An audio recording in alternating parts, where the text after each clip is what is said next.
please join me in welcoming Xiye Bastida.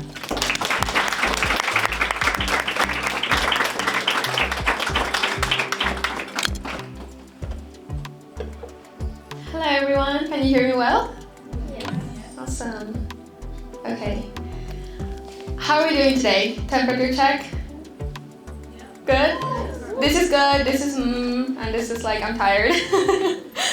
Okay, awesome. Well, I had the honor of meeting some of you today already, and it was awesome to be part of that session, and I hope you've learned a lot today in the different breakout sessions.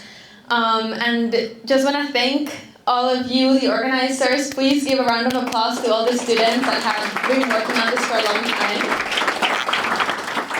I forgot when I got the email to be invited here, but it's been like over a month, right? For sure. So I just want to say this is a long time coming, and you all are so lucky that you get to experience one of the new reiterations, a new wave, let's say, of the climate justice movement. I want to share with you today some personal stories, but also very practical things, so that you can learn a little bit more about what it actually looks like to be a climate activist, and see if you could one day step further into a role of organizing. Because one thing is to learn, another thing is to choose a career that's in the environment, and another thing is to see yourself as a change maker. And then I'll give you a little bit of the values that guide me, how I see the world, and how I think we should all start to see the world. So I come from a small community in central Mexico called San Pedro Tultepec. We're about 15,000 people, and we live around an hour, 2 hours away from Mexico City. And Mexico City is huge. It has 27 million people in the city and the metropolitan area. It's one of the largest cities in the world, and a big city uses a lot of resources, as I'm sure you know. The west part of Mexico City was actually built over a landfill. Over 10 or 20 years, Mexico City was producing so much waste that they were just putting it in the periphery. And some developers came and said, we can use this piece of land. They built over it, and now Mexico City is actually sinking because the foundation wasn't strong enough. And about 50% of Mexico City's water actually leaks because of faulty infrastructure. And guess where that water is coming from? It's coming from my community, the aquifer underneath of my community. So in my town, we used to be water people. We used to be fishermen. We used to weave tule, which is a plant that grows. It's like this tall, and we dry it out, and then we weave it, and we make anything from chairs like this one to pieces of art to houses. Even you can make houses out of tule. And it was about 20 years ago that our aquifer started to fully dry out. So our culture of living with the land and from the land was kind of taken away from us. And there is a documentary that I saw recently about my community and the experience that they had. And you can see elders crying about the water being taken away. And that just made me feel really, really like sad and connected. And I felt like I was missing some type of connection. And so I started to ask my parents more about this water history that we had. My town actually now makes a lot of furniture. And imagine going from weaving tule to having to sell furniture to subside. And the communities around us started to be shoemakers. Other people started to go really into agriculture. And it's just one example of how changing ecosystems makes your livelihood change as well. There's also around 2,000 wells taking water from our aquifer, and over 1,000 of them are illegal. And they're used by corporations to supply their factories. And so we have this really extractive relationship of a community that used to be thriving along the land with all of these external investors that really did not care. And that is something that, as you came to learn today, is an environmental injustice issue. Targeting communities because of how politically unable they are seen to fight back, to impose a lot of dangerous and polluting industries. Fast forward to 2015, my hometown suffered from heavy flooding. And who here has seen like a flood or a wildfire or some type of natural disaster? Well, climate disasters, nothing natural about the disasters we're seeing today. And for me, it was very formative because I had heard about climate change for a long time. My parents, a lot of people have heard me say this today. My parents met at a climate summit in 1992. So I always say I've been a climate activist 10 years before I was born. So I have 30 years under my belt now. But, my parents grew up like with the environment in their minds, and they raised me and my brother talking about climate.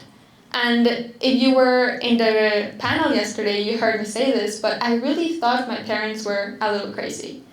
I really thought my parents were just kind of the only people that cared, and I really didn't know why that was the case.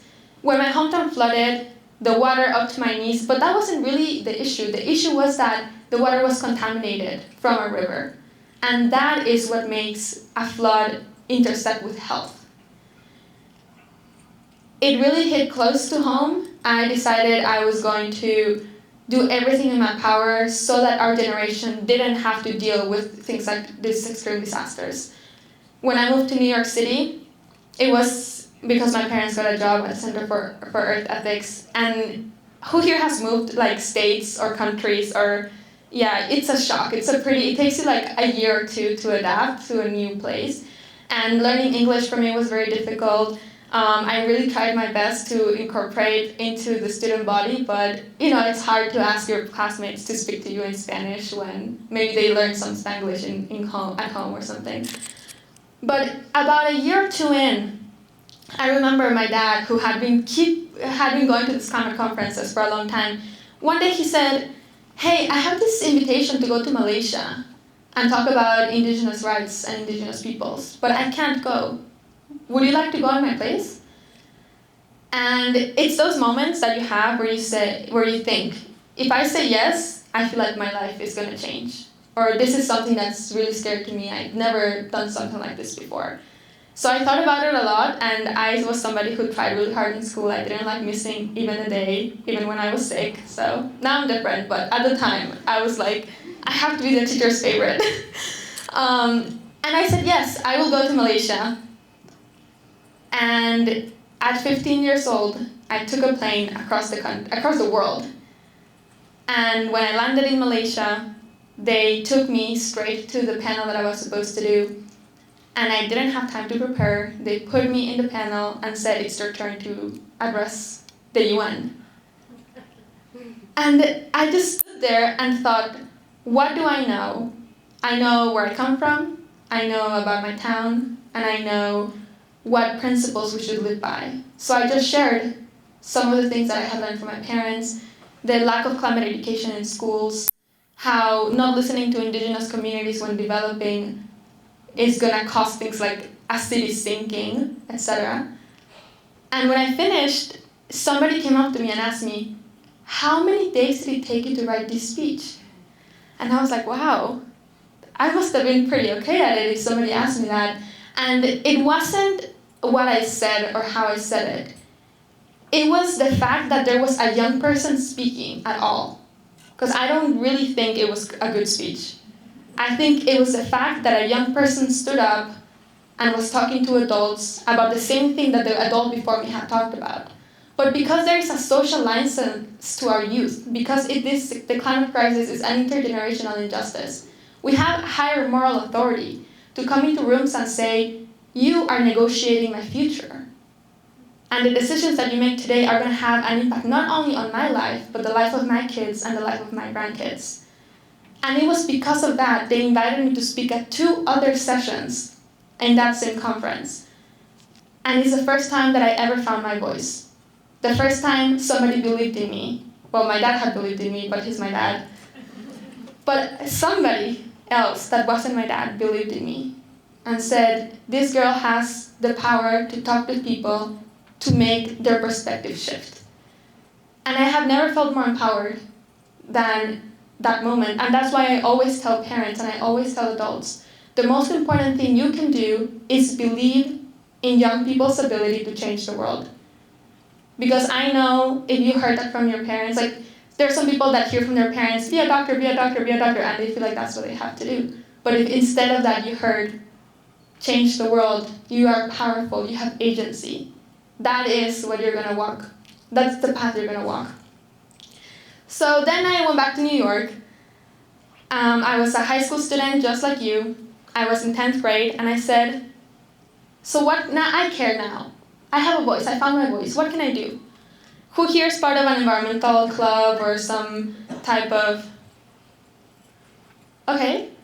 So that's what I did, I joined the environmental club, but at the time, and I don't know how you do your clubs today, but at the time it was sitting inside of a room and coming up with challenges that students could do to care about the environment individually. So we had like, bring your straw for a day, or no meat on Mondays. And coming from Mexico, seeing New York as this big city, I thought, surely there's more things that we can do. Like New York City is one of the stages of the world. Whatever happens here, this is what I felt. Whatever happens here, the whole world is gonna know about it. So I could not stay inside of a room and only watch documentaries and only come up with challenges when we could mobilize the full student body and the whole of the city to get something bigger done. That's when I decided I was going to organize my school to go up to Albany with the environmental clubs of the city and show our policymakers that youth cared. So we organized entire buses to go up to Albany, which is like a 3 or 4 hour drive from New York. So it was it was fun, but on the way back we were all kind of dead.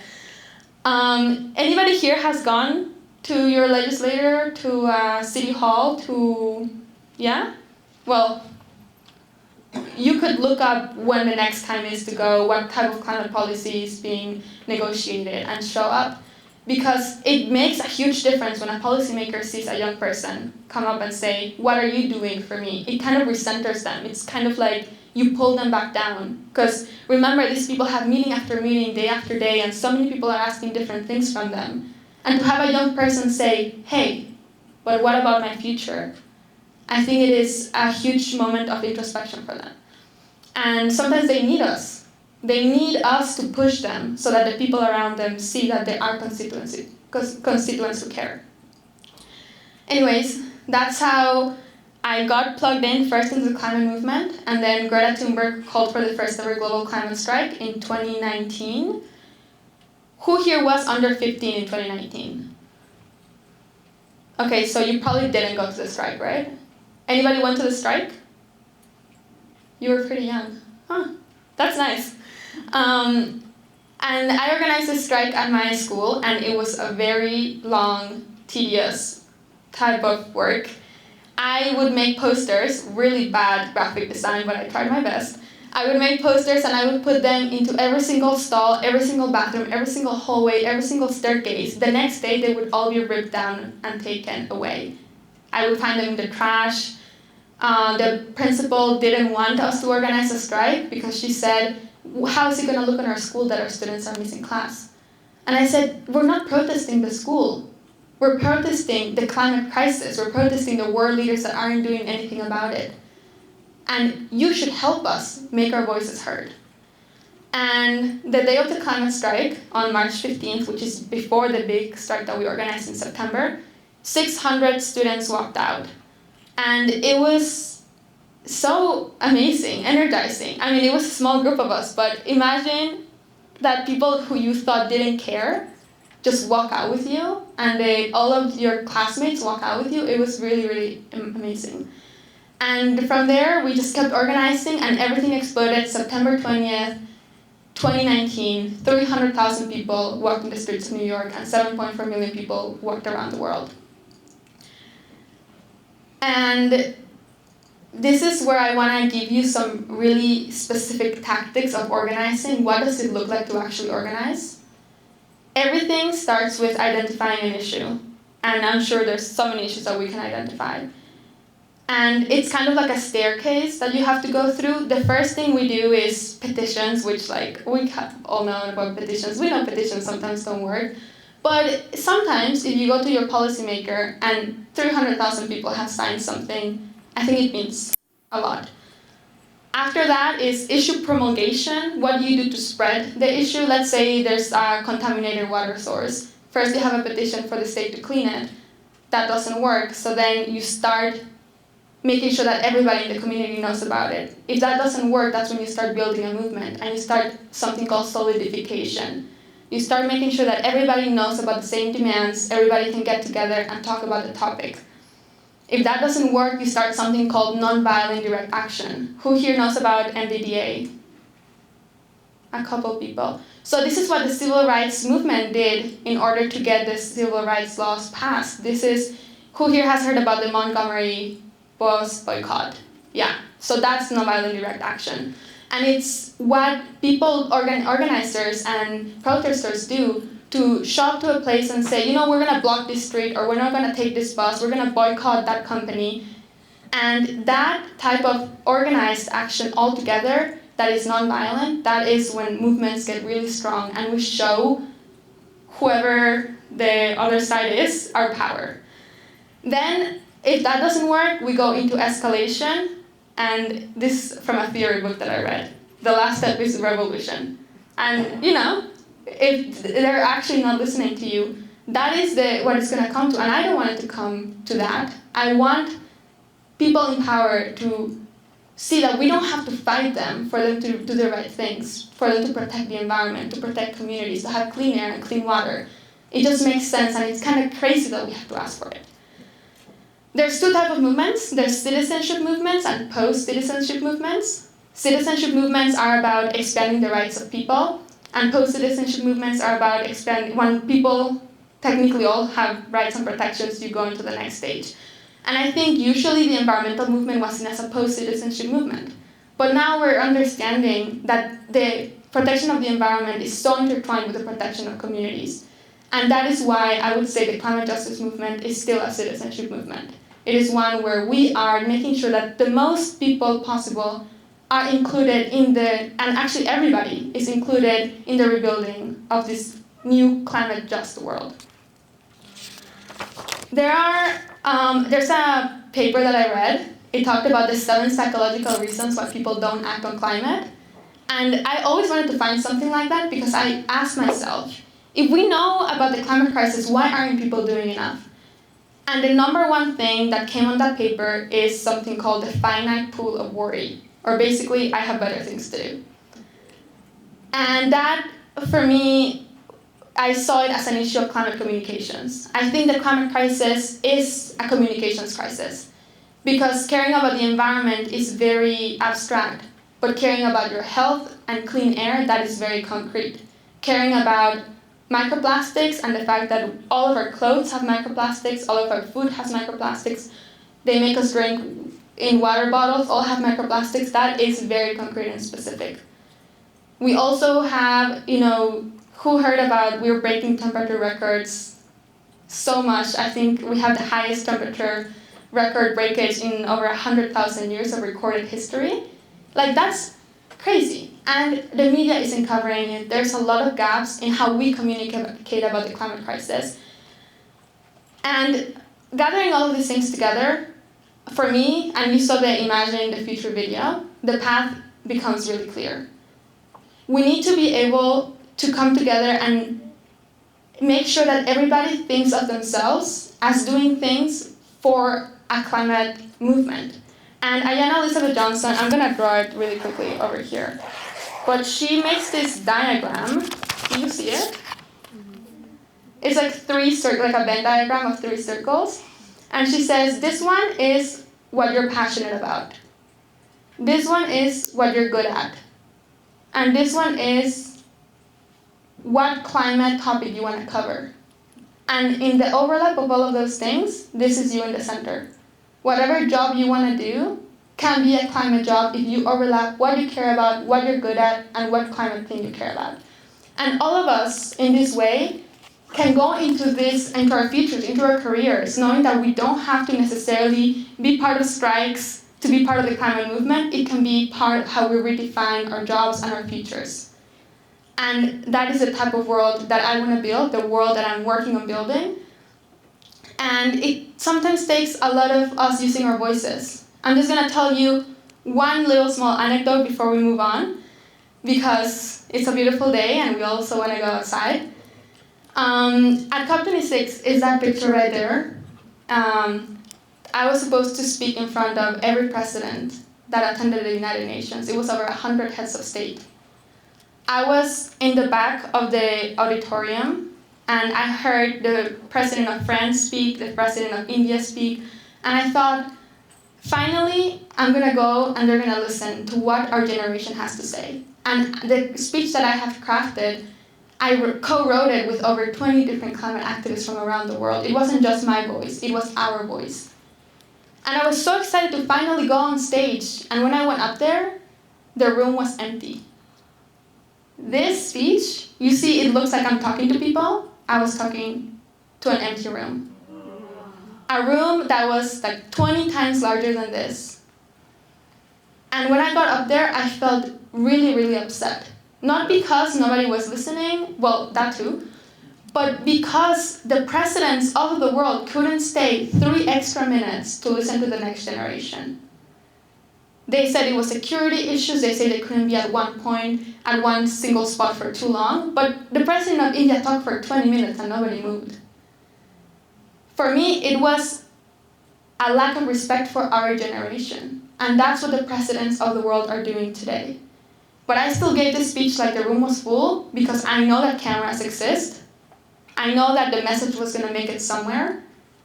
And it did make it to a lot of places. And there's something that I said in that speech, something like, you are negotiating the future, our future, you're negotiating every day. And we know that you're doing that, and we see that you're doing that. I cried after this. I went to my dad, and I told him, Dad, why are the presidents of the world leaders, not listening to what we have to say? And he said, Xiye, you did your job. You said what you needed to say. You gave the message of young people. Their job is to listen. And that was a very formative kind of advice from my dad, knowing that we cannot do everything in the world, but we can do our best. We can do our job. We can do the best we can. We can show up. And then it is the turn of those people to educate themselves, to listen to young people, and to know that the future can only be built collaboratively. And that's why I keep showing up, and I call myself a stubborn optimist because I will never stop fighting for our generation to be deserving of a healthy and clean environment, and for our grandkids to be proud of us, of what we did, of how we changed the world. And I thank all of you for being part of this story, because we are the last generation that can do something about the climate crisis. And we can make that future beautiful. Thank you.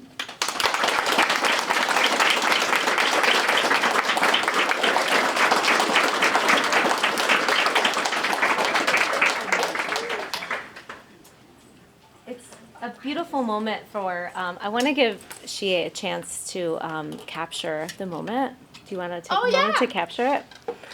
So I'm going to take like a small selfie video, and you all have to go, "Wah!" Okay? We don't know when she's coming back to Cleveland. Hopefully soon, but maybe. Hello, I'm here at the Cleveland Youth Climate Summit, and the train. Everybody say, hey!